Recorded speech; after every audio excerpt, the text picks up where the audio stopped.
Hey students, we are on chapter 11 entitled Water in our Pearson book, but I am using a PowerPoint that I like, that I designed a little bit ago from the McGraw-Hill book. So I'll be kind of blending the two. So the picture you see in front of you is actually from 1952, and that is the Cuyahoga River in Ohio, basically on fire. So water is on fire. That's how polluted that river had been for years. So some years were worse than others, some fires were worse than others. Sometimes this particular picture is associated with the 1969 fire that kind of was the last big fire that kind of prompted some changes. But before that, the first fire on that river was in 1868. So there was industry along the river, a lot of oil refineries, and a lot of pollution was allowed to go into that river. And sometimes the sediment, so the stuff in a river, like sticks and other organic matter, plant material, even some garbage, that would all kind of get stuck.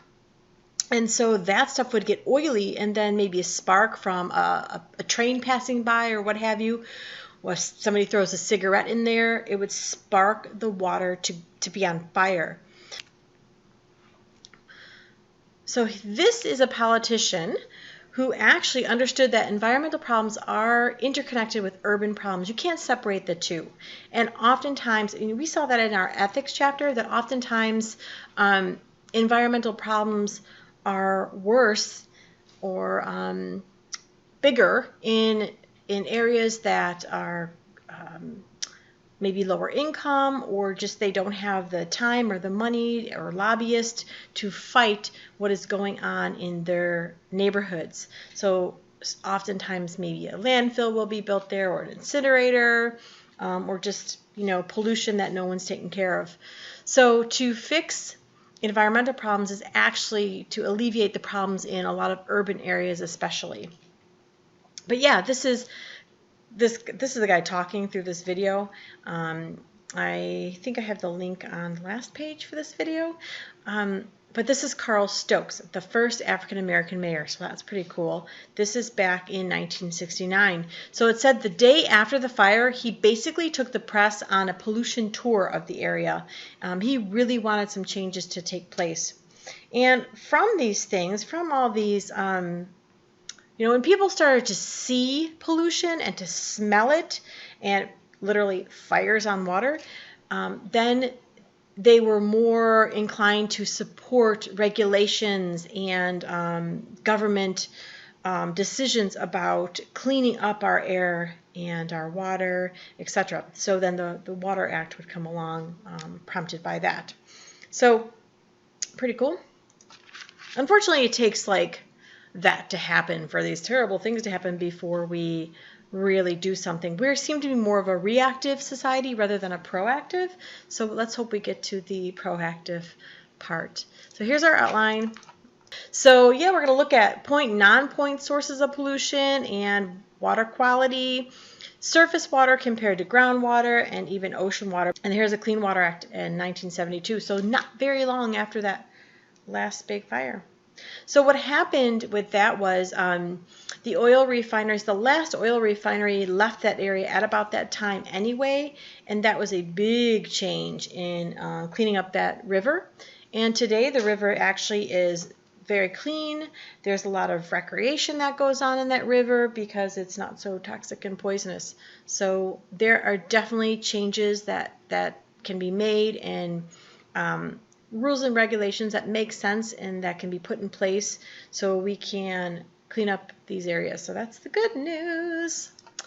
All right, so point source and non-point source pollution. So this is what water pollution is anyway in a definition.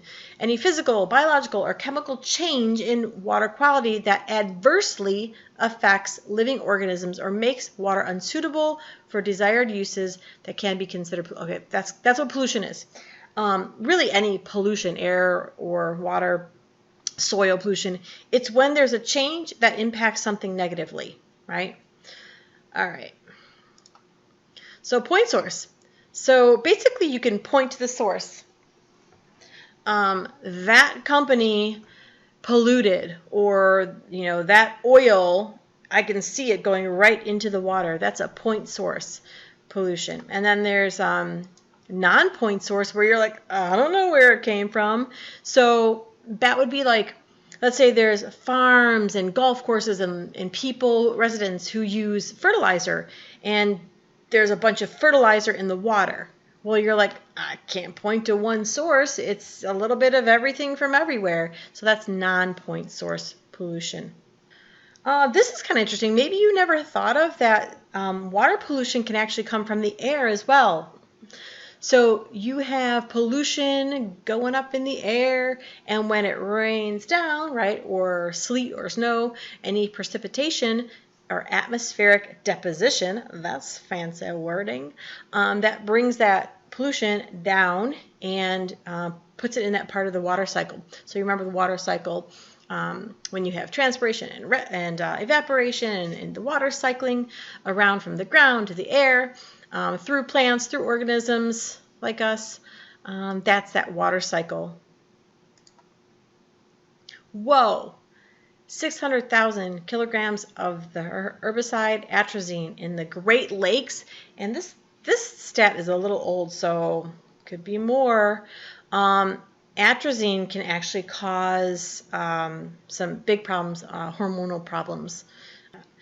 Okay, and then contaminants can also evaporate from lakes. So if there's poisons in lakes, it can evaporate up and then rain back down and all that good stuff. Well, not really good stuff. So I have a picture here of some cows, and this is your typical factory farmed feedlot. As you can see, there's no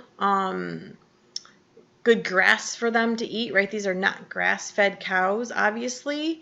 And yeah, they're just standing in mud and then their own feces. It's really awful. And then it rains, and then all this poop comes washing down, and not only into the rivers and lakes, but also it actually goes into other farms. So when you hear about spinach recalls, or the sprouts from a sandwich place possibly having contaminants, it's really most of the time because there are factory farms, the animal ones, that basically this stuff is washing over the plants for a nearby farm.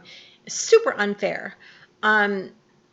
So what you want to do, and this is one of my tips, when you get any leafy greens, when you and the more that your greens are have nooks and crannies in it, like a really how do I say this, like a really curly leaves, I guess you would say, like the difference between maybe a romaine leaf compared to a spinach leaf, right?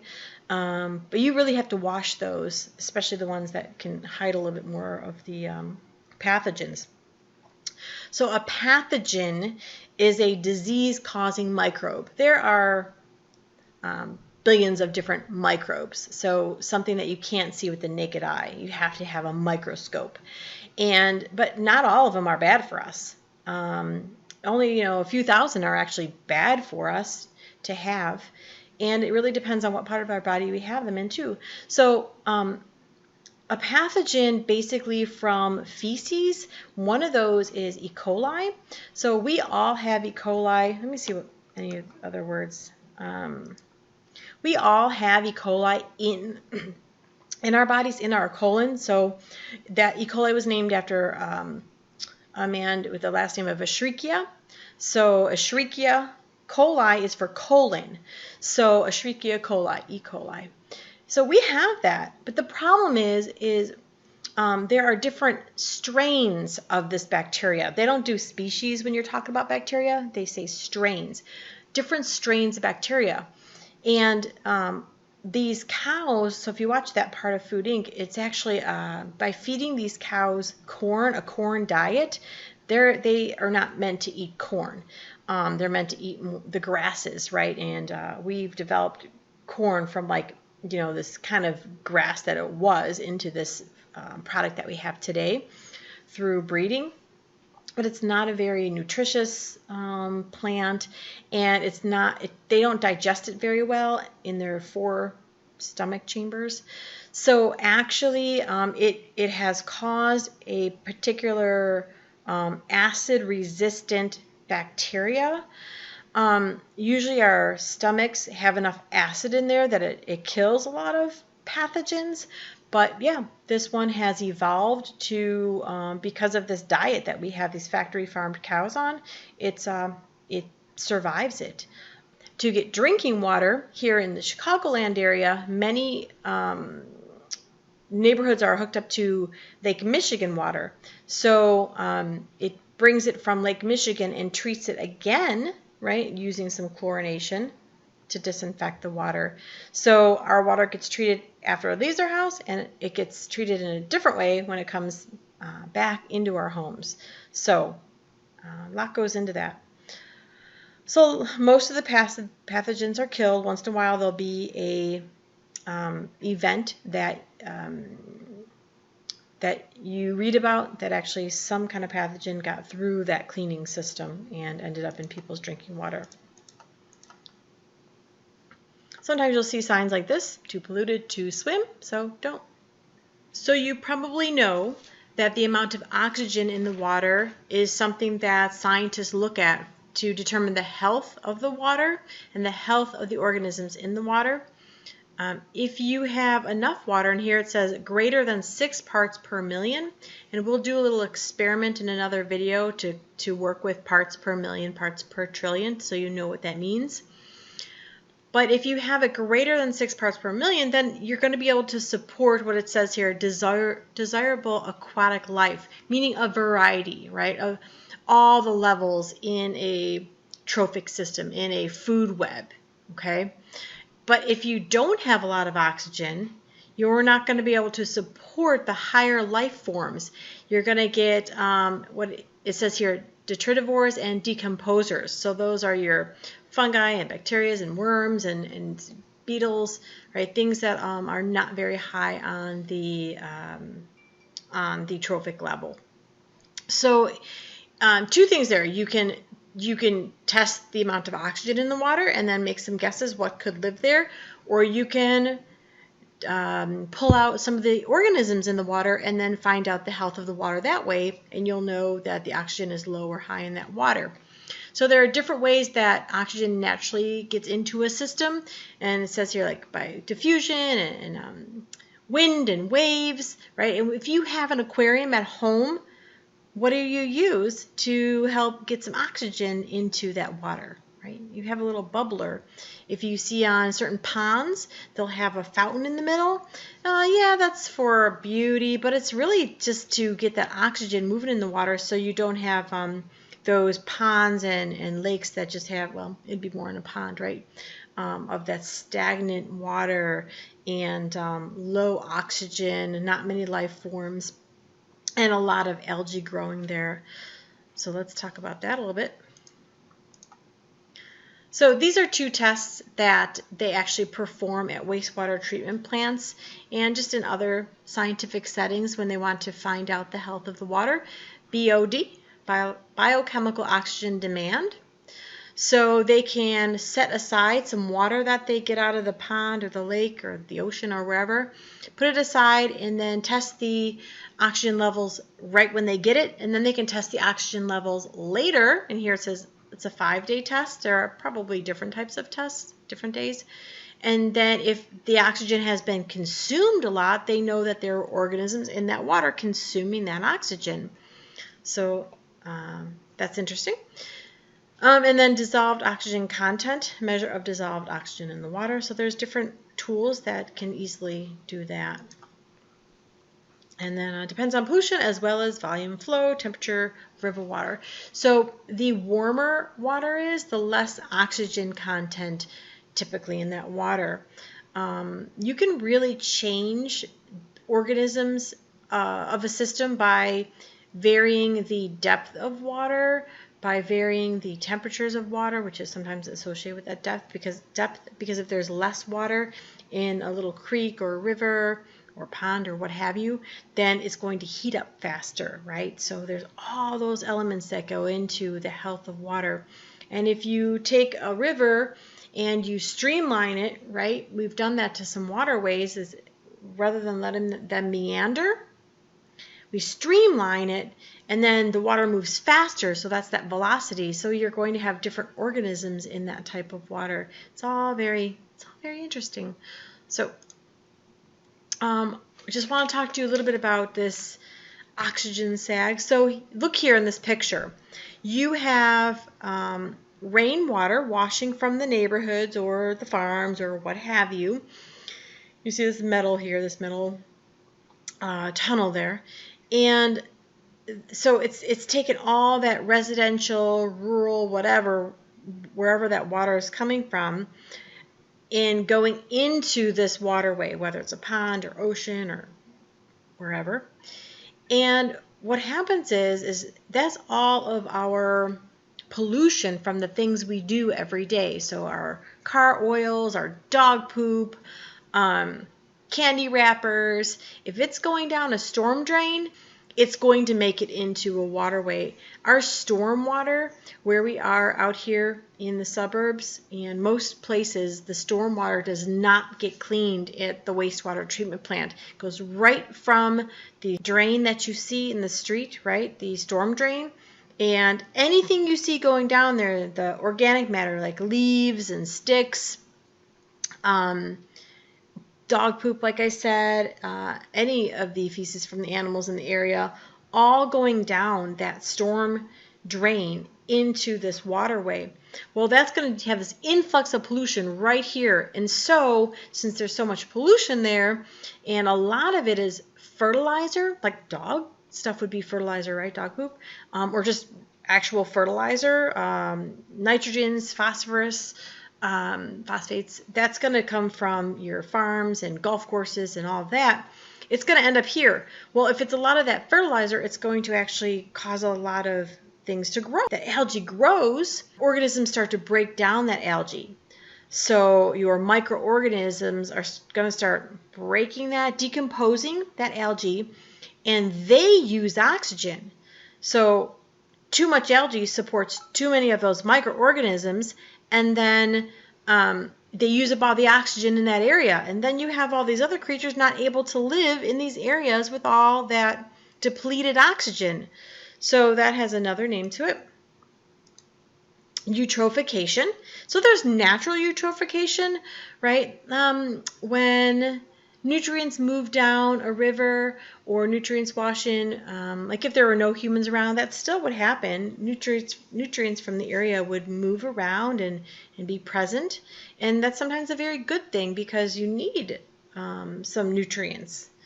But when it becomes a not so good thing is something called cultural eutrophication. And that's when our human activities add too much of nutrients into the system. And then that's what I said, it causes those algae blooms or algal blooms, resulting in the decomposition of algae and depletes the oxygen of water. I told you that. We all live on a watershed. In a video I'm going to require you to watch for the course, it's going to talk to you about that watershed. Like, you shed a tear. Wherever the water moves to, that's called a watershed. So, you might live on, the Great Lakes watershed or the Lake Michigan watershed, the Mississippi watershed. Our Mississippi watershed, is actually the Gulf of Mexico watershed. So there's smaller watersheds that lead to bigger watersheds.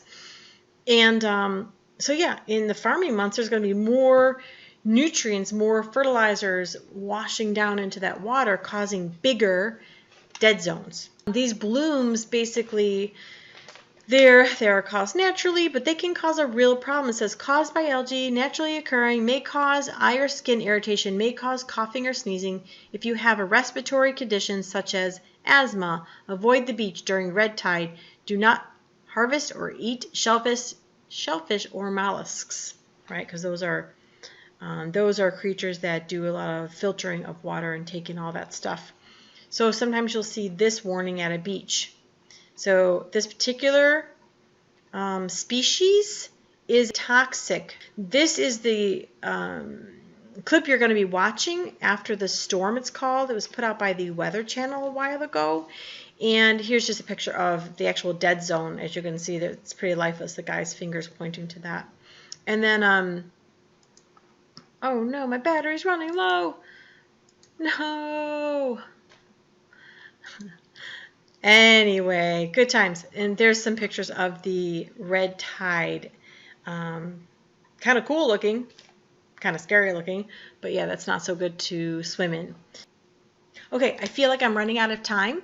So that was our video 1, and we will talk about organic and inorganic, and yeah, that's it.